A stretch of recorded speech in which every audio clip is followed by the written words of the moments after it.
On this week's episode of the I-501C, the podcast for nonprofit board members, I'm actually going to direct this to you board chairs, even you executive directors, CEOs. And what we're talking about is you have a new dynamic on your board, at least for many of you. Remember July 1st, new fiscal year for several of you, which means you likely brought on new board members. And even if you didn't, this talk today applies. And I want to talk about building and strengthening relationships among board members. We make this assumption as CEOs, executive directors, and I did when I was a board chair that, everybody knows everybody. Gosh, we meet once a month. And so the relationships are strong. Boy, and that may have been the case many, many years ago, but with the event of COVID and when we started working remotely and certainly buzzing into meetings remotely, that has totally changed. So if you are not intentionally trying to design opportunities for your board members to get to know each other, they don't. Just make that assumption. They don't know each other very well at all. And so how do you ameliorate that? How do you get over that? Well, you intentionally structure board meetings so there's time for them to interact.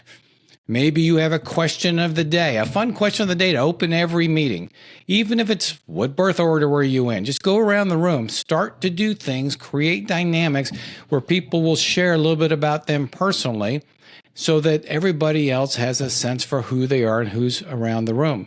You want to get to the point where your board members feel comfortable calling each other, right? And whether it's to talk about the nonprofit they're on or not, but just to have that comfort level of, I know that person well enough. So when you're in person, create breakout opportunities, have those questions. When you're online, do the same things. When you have a board retreat, that is a perfect opportunity to spend time allowing people to get to know each other. Allow for enough time for you to have board business, but also have some interaction time so that people will continue to get to know each other. So you want to make that experience of being on the board rewarding and valuable, and you want to keep people engaged. And one way to do that is to make sure that the board members have an opportunity to get to know each other. Don't have to go overboard, but don't assume everybody knows everybody. So that's my advice as I think about the upcoming fiscal year for so many of you. And as I do a number of board retreats lately, I continually hear that we want to get to know each other better. That's why I joined the board.